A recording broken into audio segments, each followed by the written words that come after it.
And hello, one and all. Here we are back for episode 8 of the Business Conversations. And it's been quite a journey, Peter. Would you agree? Certainly would. It's been a great journey. Been a lot of ups and downs, ins and outs. We have had interesting people. We have had some of the conversations just being ourselves. And tonight is going to be a lot of fun because it's two of my favorite topics that we're going to be talking about. We're going to be talking about how we stay organized as business people. Peter has been away co-working today, or using a co-working venue. We're going to be talking about co-working venues, and we're going to be talking about the wow thing that's happened in the last 7 days since we last met up for the business conversation, since last week's business conversation. But before we all do this, and before we get into the meat of all this, Peter, if it's okay, I'm going to take literally 1 minute. I'm going to time myself here. 1 minute to explain what this is. Think coffee conversations. Today, we're being joined by the wonderful, the marvelous, and the fantastic Declan Barry from Export Explore. Imagine if I had just bumped into Peter and Declan down in Belfast and we went for a coffee in the Mac, got one of those wee boobs, with a couple of tray bakes sitting in front of us, and we took an hour to chat about how business was going, what we're doing, why we're doing it, what's working, what's not working, inspire each other, motivate each other, engage with each other, help each other out. What would that conversation sound like? That's what this business conversations is all about. So, without further ado, I'm going to hand over to the wonderful Peter Doak to do what he does at this point on proceedings. Yeah, well, we're about to add in Declan, and no better person to introduce himself than himself. So we're going to add in Declan now. Should be appearing in full Technicolor right as we speak here. And here he is. Hi, Declan. How are we all? Good. Declan, we're so pleased, so glad you're our third guest on Business Conversations, and we're delighted. And the best thing that we can possibly think to do is to give you some space to introduce yourself, tell us about your journey and what you do. Okay, well, as I said, my name's Declan Barry. I have my own company. It's called Export Explore Limited, and what we do is that we have two primary functions. One is that we work with economic development agencies around the world, and that's people, the local equivalent would be Invest Northern Ireland, and we help them to develop their strategy for attracting people into their country. And our second function is that we work with local companies. Sounds weird to say local companies from around the world, but they're local to our clients, and we help them to enter the UK and Irish market. And vice versa, we work with a lot of Irish companies to help them head out to particularly the east coast of the USA. And I have a few roles involved with that as a authorized trade representative for a number of states in the east coast. So that's primarily what I do in Export Explore.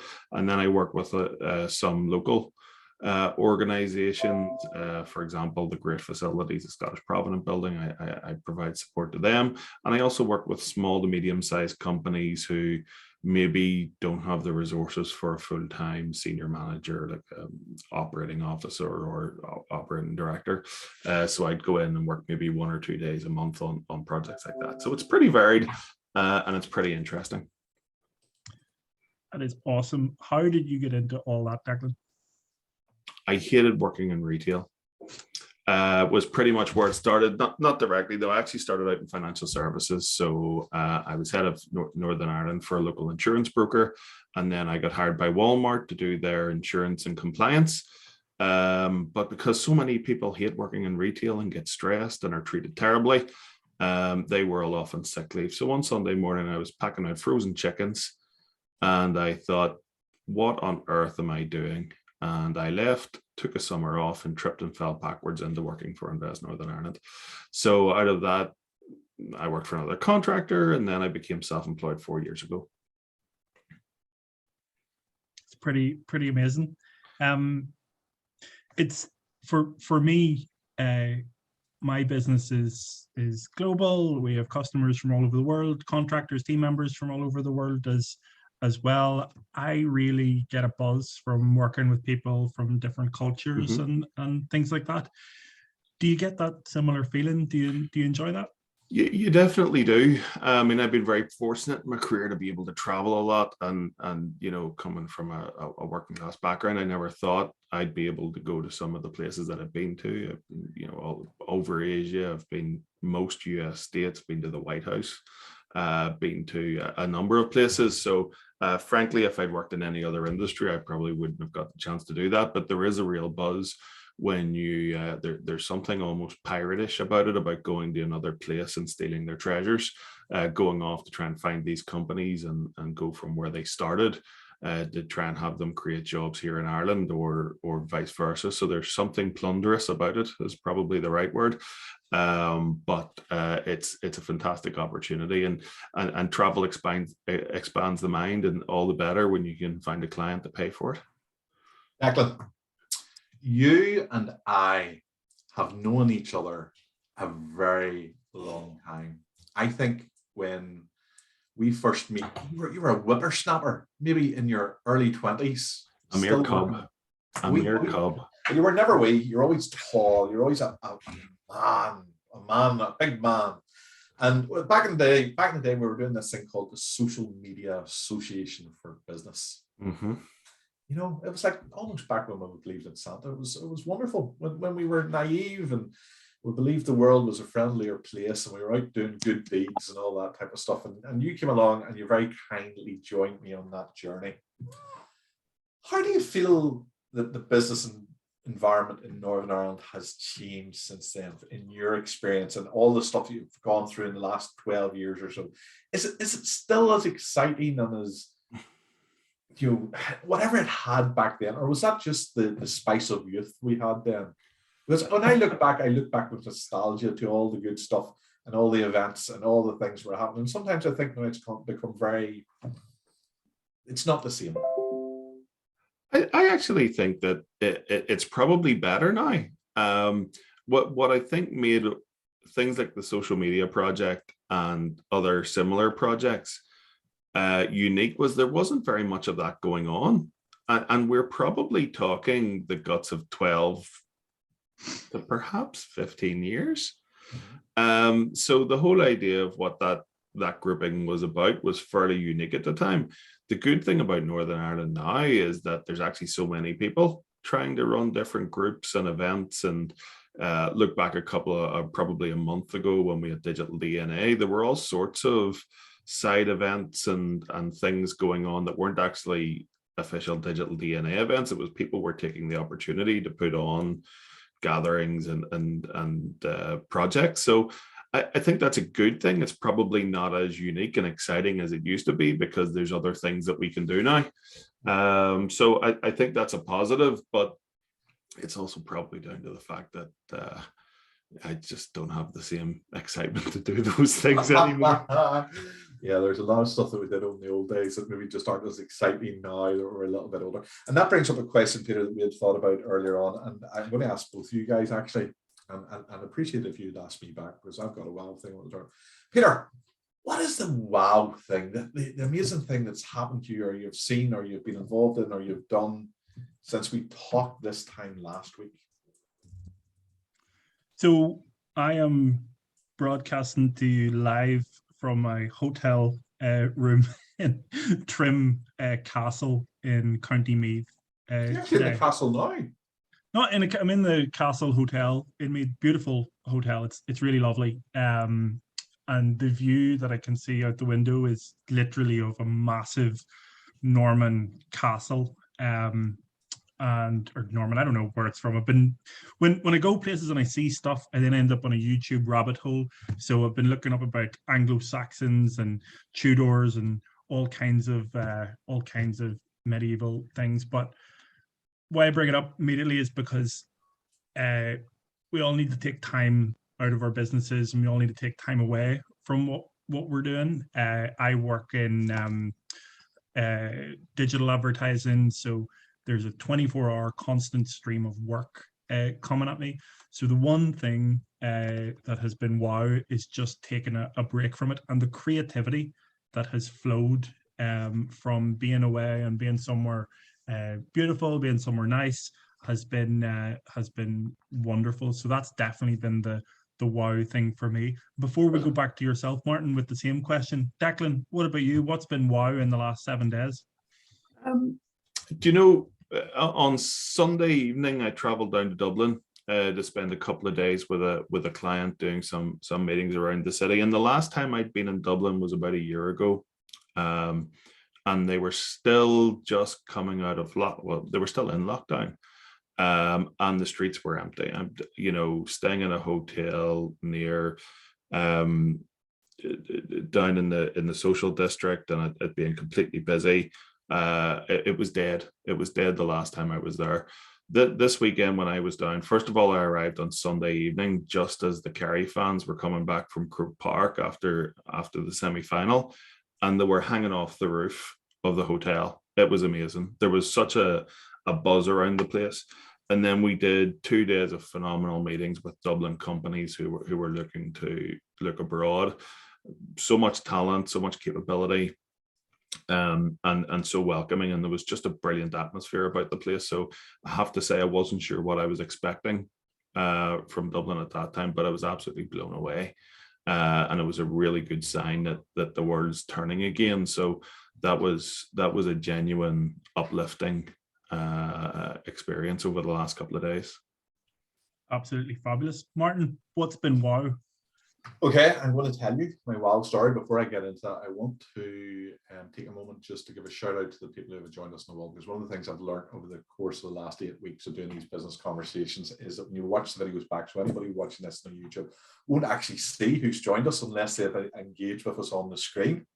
So Michelle Gilchrist, the Michelle Gilchrist FCA principal at Gilchrist and Co. Chartered Accountants, is with us this evening. Mr. James Perry, who I was fortunate to be out with yesterday in the Volkswagen camper van eating battered sausages and pasties last night, is with us.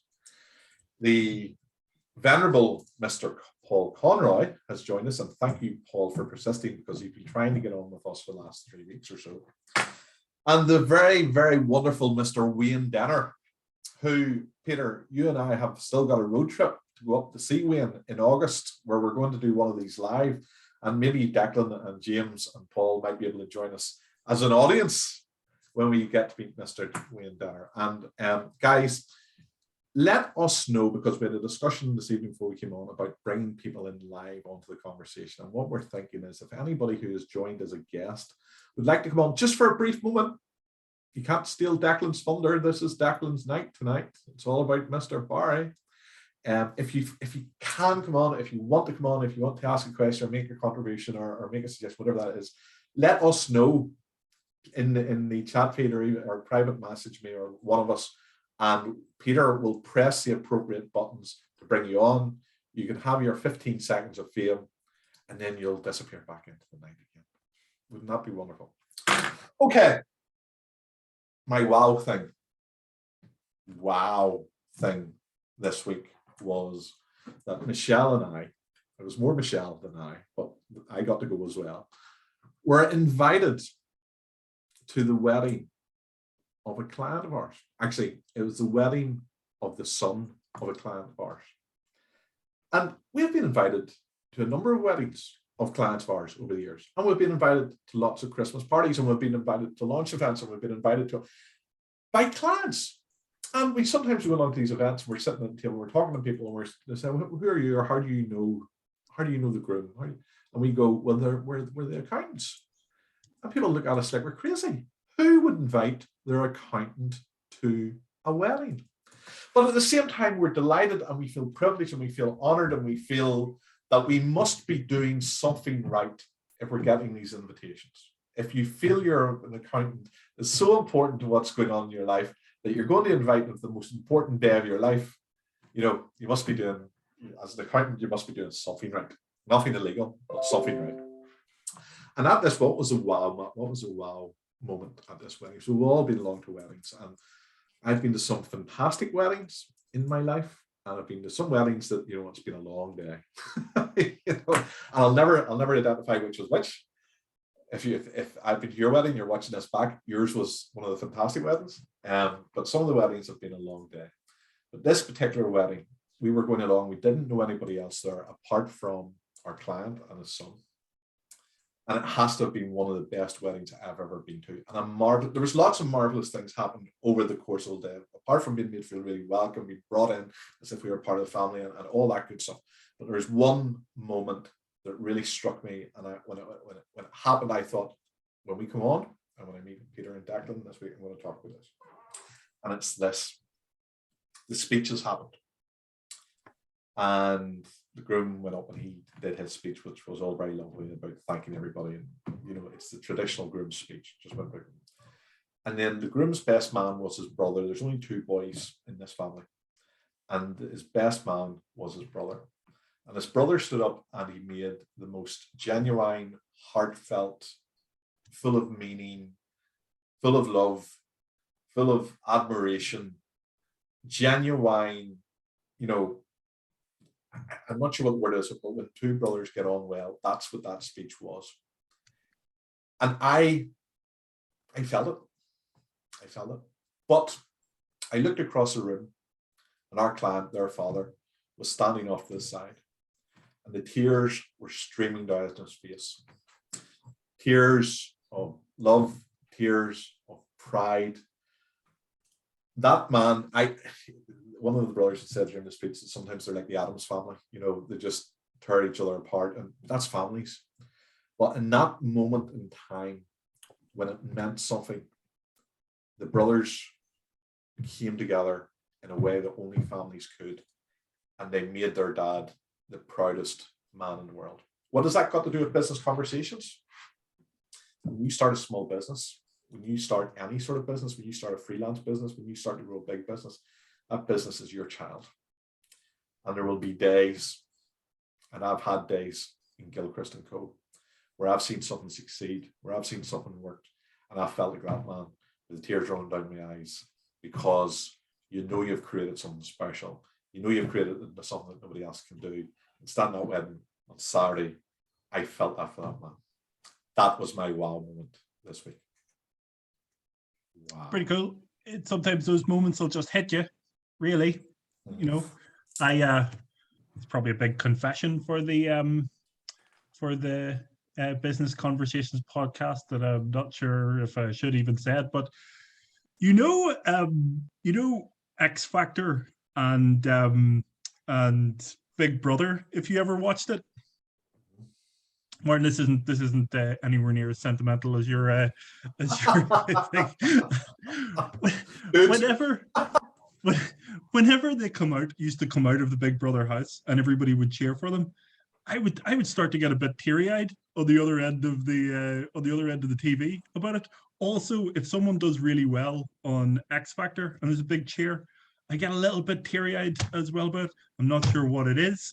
It's just something that happens whenever I see a large group of people appreciate something like that. I can tell you now, in all sincerity, that is not for public broadcast. This is Business Conversations with the personal touch. That's what we are. That's what we are doing. Those are awesome wow moments from the week. Those are fantastic. Declan, you said something, and I wanted to pick back up on it. I don't know whether you said it or you just mentioned it. You work with people in Northern Ireland and people all over the world, and I always find that fascinating. I feel, and I don't know whether I'm just biased because I'm from here or not. And I know we talk ourselves up a lot. I think we say we punch above our weight, and I truly believe that. I don't know if I'm just blinkered because I want to believe it or not. What do you think? Are we doing well, on the global business stage? I don't know what I mean. Obviously, we're very tiny and not significant, but are we doing great things compared to other parts of the world? Yeah, and that's a reasonable question. The reality is that everywhere has talented people and everywhere has good companies. It's about how many of those good people do you get up off their chair and get them to actually do something miraculous with the talent or the product or whatever that they've got. My pet peeve about Northern Ireland is this "are we country" nonsense. Because as far as I'm concerned, that's an excuse for people to say, oh, sure, it's only Northern. We're doing well for what we're doing. We're punching above our weight. We're, sure, there was someone came from one of those other big like London or one of those big London companies or whatever. And really, when you're coming down to putting a deal together or a pitch together, the fact it's a big company from London or New York or whatever is absolutely irrelevant once you get your proposal on paper. So that I feel sometimes the "are we country" thing that people do here is like a get out of jail card. And I think as well for some of our representatives, it's a get out of jail card, because if something doesn't go our way, it's, well, sure, we did well for being Northern Ireland. So I think that's a cop out. And I agree with you. I do think we do to an extent punch above our weight, because I think pro rata, we probably get more people from the sofa to the market than other places. And, for a country with what, 1.7 million people in it, a lot of the times we're comparing ourselves, and especially in our startup scene, we're trying to create a startup scene in Northern Ireland by comparing ourselves to the Bay and or New York or Boston, when we've got 1.75 million people in the entire country and they've got 1.75 million people in a block. It's just a different animal. So to answer your question, I think we do very well in this country, but there's talent everywhere, and companies really win whenever they manage to find complementary partners in other jurisdictions. That's when things really hook up. And I mean, I spoke with 2 different companies this week who have been, used all the resources in both Northern Ireland and in the south of Ireland.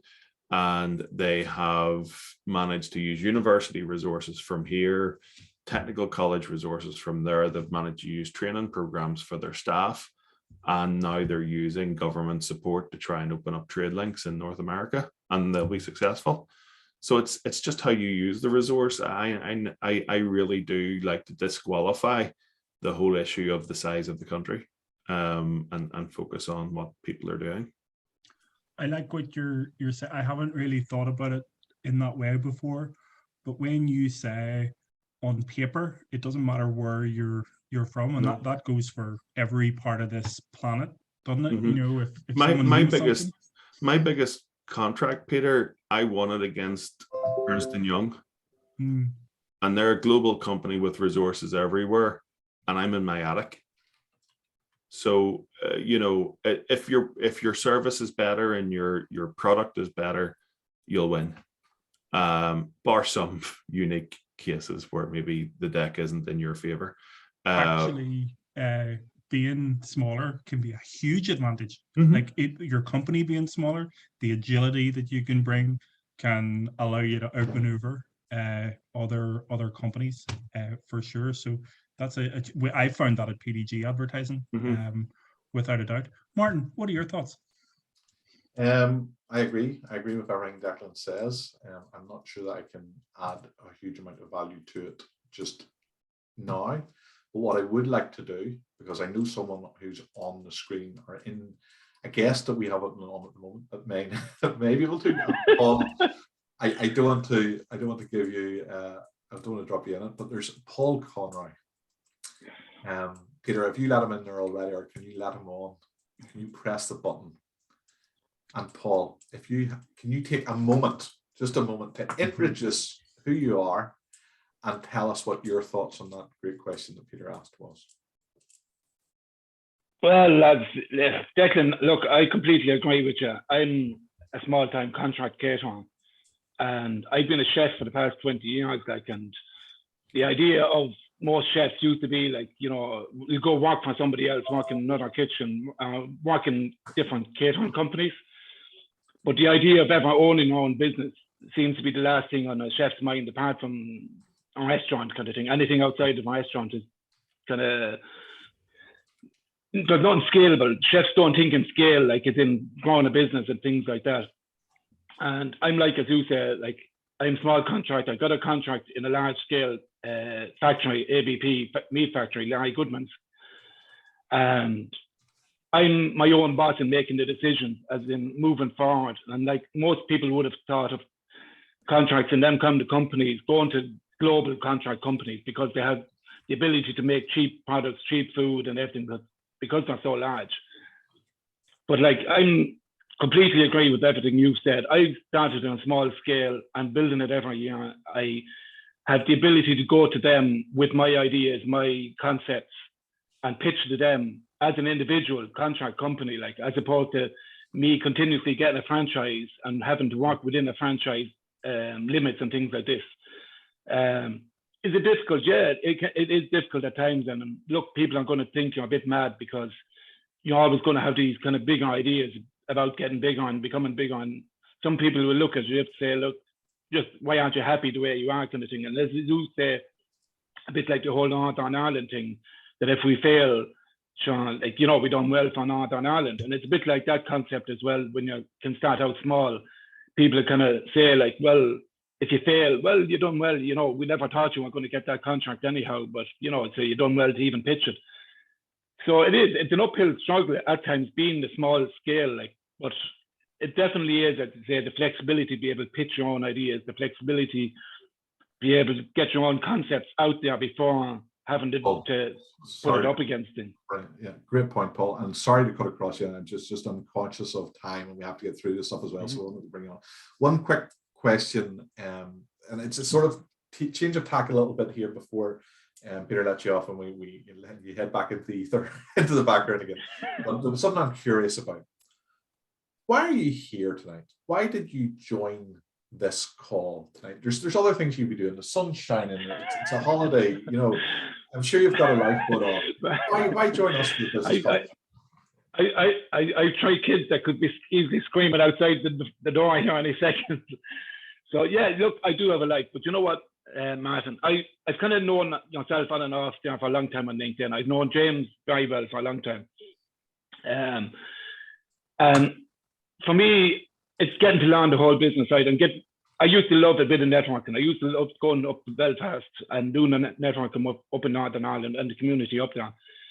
And when the whole COVID thing hit, the whole networking scene seemed to die off and everything like this. So to me, this is me getting back into the whole concept of meeting people again, getting in back into a business community to try to learn, to just better myself, kind of thing, because they'll say, like, anything I learned from these kind of situations and from talking to people like yourselves is something I can implement in my own business. And if it makes it better for me, it makes it better for everyone else, kind of thing. Brilliant. Paul, thank you very much. Thanks for coming on the screen. I know it's always a little bit contemptuous just to be brought on, everybody looking at you. So thank you very much for that. Thanks a lot, Paul. Oh, no problem at all. No problem at all. So the next part of the conversation and what we're going to talk about tonight was how do we stay organized? Because a small business, one of my things about small businesses, you start into a small business and within hours, maybe days, but within a very short period of time, you will have more stuff to do, important stuff, urgent stuff that has to be done. You'll have more stuff to do than you have time in the day to do. Even if you work 24 hours a day, 7 days a week, you'll never get everything done that you have to do, never mind the stuff that you would like to do. So the question that we're going to tease out here and see what everybody does is, how do we stay organized? Now, I'm going to kick this off by saying that at Gilchrist & Co, we have at any one time 300 clients. And those 300 clients will be having VAT returns, they'll be having payrolls, some of them will, some of them won't, some of them will weekly payrolls, some of them monthly payrolls, some of them will have auto-enrollment pensions, some of them won't, some of them will have company accounts, some of them won't, some of them will have self-assessment tax returns, some of them won't. And all of these things have to be done on the deadline at different dates, at different times, regardless of how busy we are. We cannot miss deadlines, and we never miss deadlines. And we have systems and processes in place to do that. I'm looking forward to telling you how we do that. But I suppose, Declan, as you're the guest today, and you're the person we really want to hear from, can you tell us a little bit about your experience of that stuff? Am I right in saying that we always have more to do than we have to? And how do you cope with that? Yeah, I mean, you're right. I mean, I always feel with this particular issue, I go back to why did I become self-employed in the first place? I became self-employed in the first place because I wanted, one, to determine my own destiny, and two, I enjoyed that little bit of freedom. I want to be able to go and have a cup of coffee with certain individuals at certain times, or I want to, I want to go out and squeeze in an hour at the driving range on a Friday morning or whatever it is. I wanted that, but that comes at a price. The price that you pay for that is those systems and processes and that discipline that you just referred to. So within my business, I'm actually quite similar to yourself. I have numerous projects that are rolling all at the same time, and they all have deadlines and they all have multiple stakeholders. So you've got lots of information and lots of moving parts all the time. Personally, I'm a big fan of time blocking. So when a task comes in an email, it gets a slot. It goes two places. It goes, one, it gets an hour or a 30-minute chunk of time in my diary in Outlook. And then the second place is it goes into my project management software. And for that, I use Asana. However, if your budget doesn't go to Asana, although it's not that expensive, Click is there, which is, I don't know honestly how they got away with making it, because it looks just like Asana, only half the price. And before that, I had an Excel spreadsheet. So it kind of went as the business got more complex. The project management we used to do it was there, but again, it's the same as yourself. My name is the business. My reputation is the business. So if I slip up and I don't deliver, then that person thinks twice about knocking my door next time. So it's vitally important, but it's actually quite easy if you trust the process. As long as you know that you have built, you've built a system. Sorry, you probably hear my kids screaming at each other from downstairs. As long as you've built the process in the diary, as long as you've got the system there that can be broken. I also use Salesforce for outbound sales activity. So as long as whenever it pops up on the screen or sends me a text message or an email to say, remember to contact Martin Gilchrist this afternoon about XYZ issue, as long as I do that, I'm not going to fall behind. So, it's just that discipline of doing what you need to do when your platform tells you to do it. Sometimes you don't do it. Sometimes you say, I'm not in the mood for that today. But as long as you take that job and put it somewhere else in your diary so as it doesn't fall off, you're usually okay. But I actually think in terms of self-employment and consulting or any sort of service business, and I'm sure Peter's is the same, it's just that build a system that works for you and then actually do it. Don't just build the system and then ignore it when it tells you to do something. So we will just, when you're talking about Asana, it's our backbone of what we do. It's so cool that you can put in tasks, repeating tasks. You can hit the tick button. I get a bit of dopamine, I'm sure, every time I hit that task tick button. You click the tick.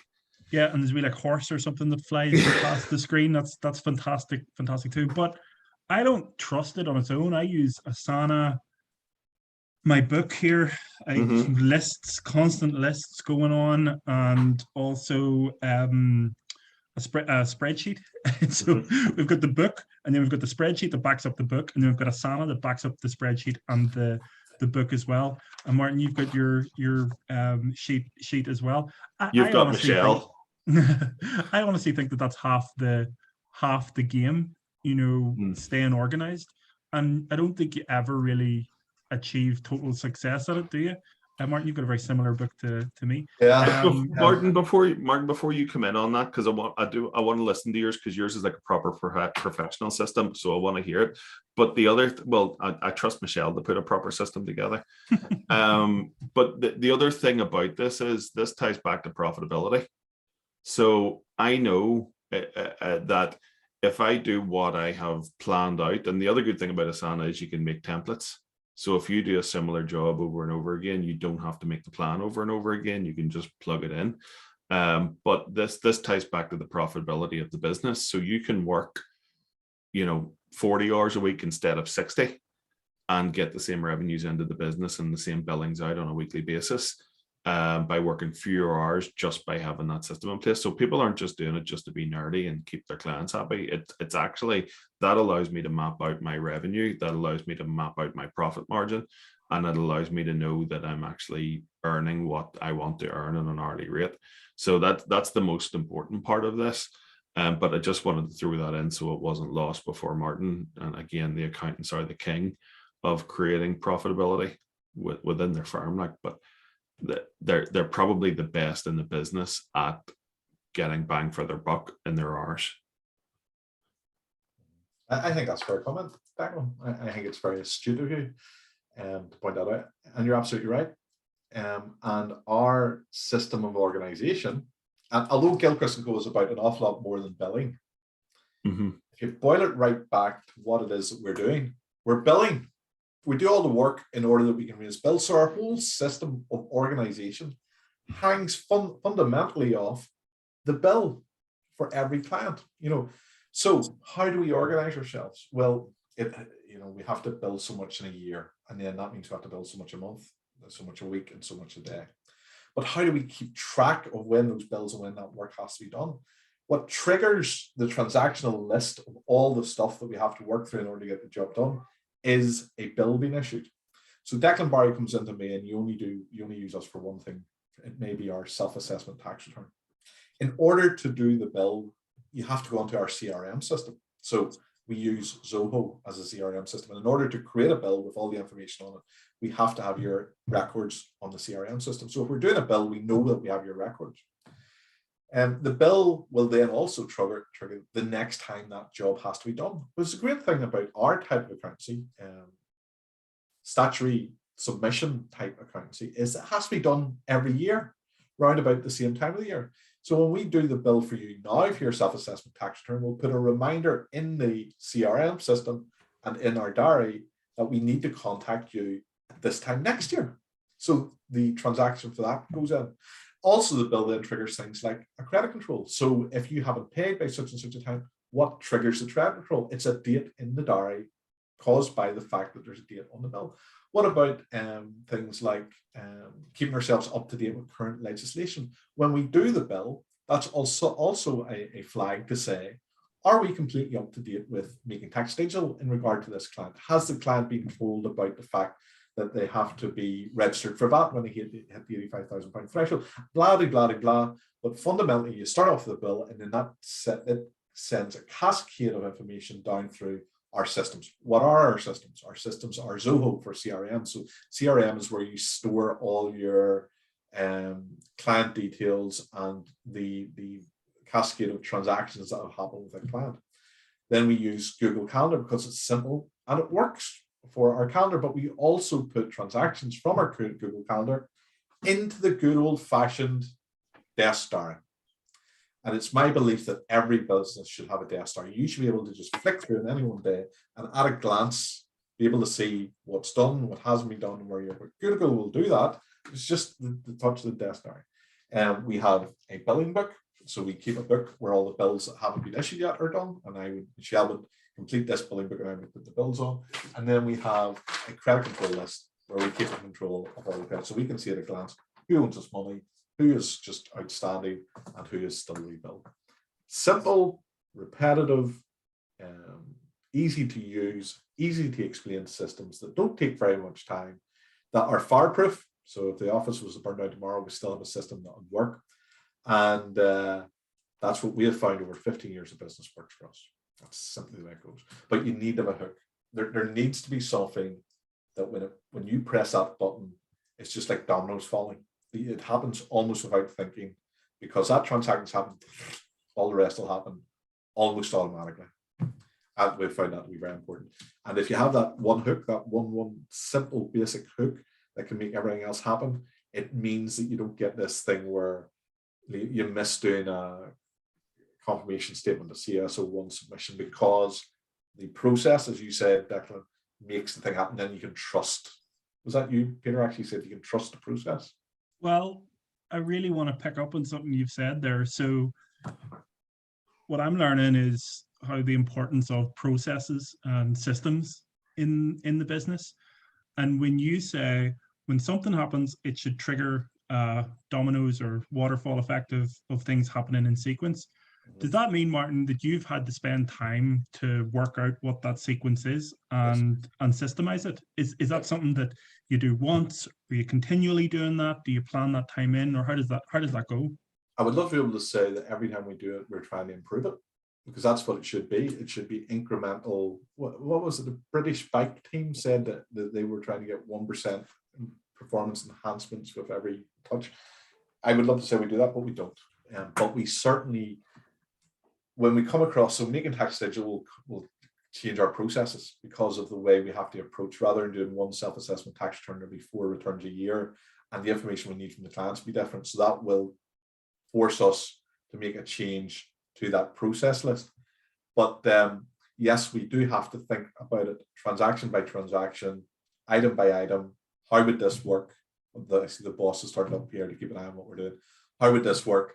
And is it something that can be applied as simply as possible to other transactions? So the same sort of rule should apply to the billing of a corporation tax return as it would to a self-assessment tax return, as it would to a VAT return. But you don't want 15 different processes.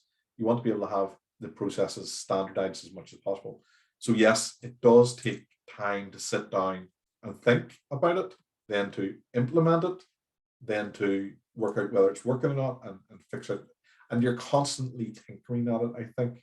But the stage we're going to be 16 years into our business now, we've got pretty much all those processes pinned down. And that's why we get to be more and more efficient. And the business is growing without us having to grow, without us having to take on much more staff at the moment. We are taking on staff at the moment. But the business can grow. We've got space to grow because of those efficiencies, because of the processes. I think that's the difference between success and failure, that incremental improvement in processes and systems. I think it's really, really, really important. And I have nothing but respect for these big companies that, they make it look effortless. They make it look really easy and no issue in making sure everything's done on time and done correctly. But actually, there's a ton of work that has gone in behind the scenes, like what you're talking about right there, Martin. I would agree. What about you, Declan? Anything to add to that staying organized thing? How did you work out your processes? Or I know one of the things with you, Declan, is you never brag. I've yet to hear you, and I could list a whole host of achievements that I now know you've milestones you've got through in your business career and your academic career and all the rest. But you're say for example, your academic, you came out with very good university results. I understand you've got a master's and stuff in there as well, at least one. Did any of them apply to what you're doing in business now, or what's your thoughts on that? I think it's a really strange thing. It's like most things, having these included, it's all great on paper from the outside, but until you're actually doing it, you're an apprentice. So to be honest, I was lucky in that I had a company when I was in my career. The company that I worked for gave me a lot of opportunity when I was young to manage a P&L, to recruit staff, to do resource planning, to do all the things that are usually reserved for people who are older. So whenever I came to do my own business, maybe I had a bit of a head start, but I made a lot of mistakes in the first couple of years, and then the process is refined until eventually you find what works for you. She's making fun of me tonight. So, I think it's down to I think the first couple of years of business is about making mistakes and finding out what works for you and your customers. And then after that, it's about refining the process to try and, again, for me, everything starts from the cash flow and the P&L. So I'll work from there and go, is this process working for me in terms, is it delivering what I need to live off? Is it delivering what we need to run the business? And then if it does, we lock it in, it becomes part of the process. And then if a new technology or, I have a conversation with someone and they tell me about a new piece of software or a new outsourcing service, I'll look into that and see if it improves the process. But really, it is just that, taking the time to make mistakes. So that's all I would add to what was a fairly solid overview. I want to definitely add a little bit to that, and I just want to bring up an experience I had today actually, which was awesome. And everything you're saying there, Declan, about you're learning and you're making mistakes and all of that is absolutely right, Martin. As you say, all of those different little processes, but I am always amazed when it all comes to not amazed. I love it when it comes together. I love whenever you walk into a business and you can tell that that journey has happened. You can tell that they've got on top of it, and it happened to me today in a co-working space here in Trim in County Meath. And I just thought, I'm here and I'm sort of working while I'm here, so I'd like to maybe see if there's a co-working space. And I thought, this is a small town, I didn't think there would be, but there's there is one on Google and it's really prominent. So from that moment of looking up in Trim and Meath for a co-working space just for a couple of hours, just to interact with people and see what was going on, I wanted to find somewhere. And from that moment of searching on Google, even their website looks good. The co-working space is called Flat Out Co-working in Trim here. It made the name, yeah, the name's fantastic. So Flat Out Co-working works really well. So I emailed them and said, do you have a space and can I book a day rate for someone tomorrow? Within 10 minutes yesterday, an email came back saying, absolutely, Peter, here's the rates. Would you like to book in? I said, yes. Booked in, email back saying, we look forward to seeing you tomorrow. So today I went in there and it helped. Sun was shining. This place is beautiful. Trim Castle's all beautiful. It's all fantastic. But I walked in, I found the co-working space Flat Out quite easily. Their branding is beautiful. When you look at a building, you can tell what it's going to be like on the inside from what it looks like outside. If everything's right, if there's not rubbish everywhere, this is the experience I had. And I walked in, and the owner or the person behind the little coffee bar at the start, which is beautiful, and it's a really beautiful looking space as you walk in. They've got a glass panel between the coffee bar and the co-working space out the back, so you can actually see into the co-working space and see people sitting at desks and working. But the person behind the coffee stand was the owner, and he said, as soon as I get up, I'll be with you in a couple of seconds. Even that is better than you get a lot of places right now. Just that acknowledgement of you exist, which is fantastic. But then a couple of seconds went past and he said, it's Peter, is it? Like, I hadn't introduced myself or anything. He just knew that I was coming and had kept it in his mind that I was there. So I thought that was really cool. It made me feel really important. I'm like, it's going very, very well. I got into the co-working space. I just found it was, if you look it up online, you'll see it. It's beautiful, it's modern, it's small, but it's very, very well laid out. It was buzzy as well. There was a few people in it. Declan, we were talking a little bit earlier about how you were in Dublin and you saw that things were looking like they were getting back to some level of normality. I felt it there today for sure, in a little beautiful town like this, when it looked to me like there was a lot of co-working professionals in there for sure. And I just leave that business thinking they did well. But I know, I was talking to the owner of this, said, you've worked really hard here. I can see that this all looks good, but I know you've had to work hard to get all of this together. And I think that is the journey of business. You start off and it's a nightmare. Things start to fall into place if you work hard enough at it over enough amount of time. We are coming up to, sorry for monopolizing all of that time, but we are coming up towards the end of our hour. And before we do that, I want to tell you two things. I'm going to hand it over to yourself, Martin. Declan will give you the last kind of word before we wrap up. Just anything you want to plug. But I want to tell you, keep your ears out, because every week we choose a different name for this video cast, and I've got a couple of suggestions that we'll go through my favorite part of the whole thing later on, and we'll see how that goes. And Martin, I'll pass it over to yourself. What are your thoughts before we give Declan a little bit of time before we incredibly wrap up together? Of that whole story there, Peter, that you went through and explaining from the start to begin how the whole thing happened. The thing that really impressed me was you were able to ring up the day before and get a desk just for a day. And that's one of the things that just doesn't really happen in co-working spaces. You usually have to, even if you want just a hot desk, you have to book it for at least a month. It's very hard just to just pop in and get a desk, particularly in somewhere that's as good as that. And that impressed me, because if I was using a co-working space, that's what I'd want it for. I'd want to be able to say, Peter, you and Declan and I and Paul and David are going down to Belfast, and we're going to brainstorm on a board, and I would only need it for like 1 hour a month at the most to do something like that. So I'm super impressed. I'm just disappointed that the thing's in Trim and it's not in Newcastle or Downpatrick or Ballinage. Why do we not have those things yet? But I know, Declan, that you work in a fantastic location. You actually have a very, because I've been there and I've enjoyed it. I've enjoyed coffee and buns and everything else down in your very, very swish offices in a place called the Scottish Provident Building. Do they have that resource? Could you, me and Peter, go down there? If you didn't have an office in there, could we just turn up tomorrow and start working for a day? Or how does that work in there? And how do you find the Scottish Provident Building? First of all, I've been in Scottish Provident since my business started. Johnny and Donna, who run the facility, are fantastic. It's very strange. The two of them kind of came from a hospitality background before they went into running a serviced offices.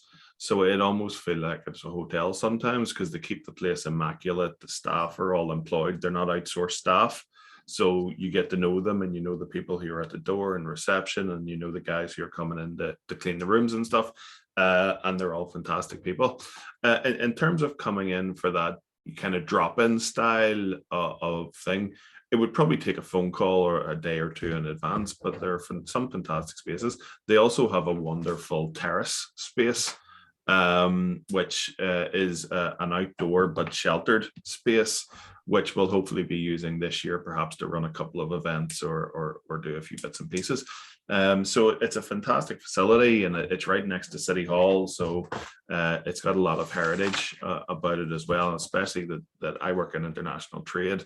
And it was probably the primary locations back in the days when we were selling linen and rope and all those things, that the guys were running about the corridors probably 150 years ago, trading spice and linen. So I just like the history of the building as well. It's one of the main reasons I'm there. The reason I ask is, and this is my final word, Peter, before we close up and let either Declan finish up or you finish up yourself. The reason I ask is I would love to see someday in the not too distant future that we have a business conversations real world, or a business conversations live, where we're all actually in the same room, whether it be a boardroom or wherever that is. And we can still record this conversation, but Declan, you can be there with us drinking the key. Paul, you can be with us. David, you can be with us. Michelle, you can be with us. And whoever else. Imagine having a room with maybe 10, 15 or 20 people doing this, whether it's the Scottish Provident Building or that place in Trim or wherever it is. I think that would be a fantastic way of spending some time and getting to know people. Okay, Peter, that's me finished for today. If you want to, or Declan, whatever you take the reins there, Peter, and finish this thing. Declan, any last things you want to, any last words, any last things you want to let us know about in your world, or anything you want to update us on? At the moment, not really. I'm looking forward to a pretty peaceful summer with any work. We have enough work to keep us going, but we're not going to do anything adventurous. I think the only thing I'd add to the discussion today is really around the themes that we have covered here around organization and keeping everything in order, and that is, it all really comes down to how you want to use your free time and the reasons that you became self-employed in the first place. It's apt that this one has invaded our conversation here, because really this is the point. You become self-employed to provide this for your family, so you've got to run it properly. You've got to keep yourself organized so that you're actually generating some money to support your family with, and B, you've got time to spend with them in order to enjoy it. So that's really all I wanted to say was, keep it simple, stupid, and give yourself some opportunities. I think that's awesome. What I'm taking from it is you're in charge of your own time, and you get to decide, what you do with it, whether you do one thing with it or the other. you're the one that's in charge. Now, Martin, before I hand you the absolute last word, a very important piece of business. We name our conversations. I have some suggestions. Martin, do you have any standout lines that you want to put forward? There was, what was it James said right at the start? There was a term that came out there, something around the word plunderous. A plunderous conversation. Excellent. Plunderous conversations, not bad. Declan, any suggestions? I forgot about that. See, I'm getting abuse all day.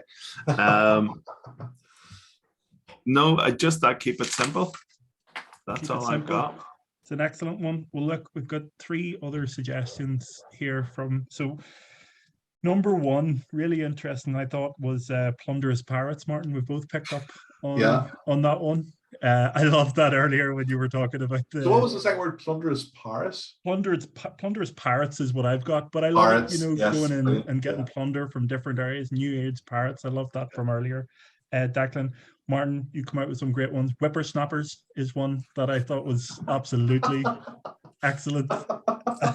And the last one was battered sausages.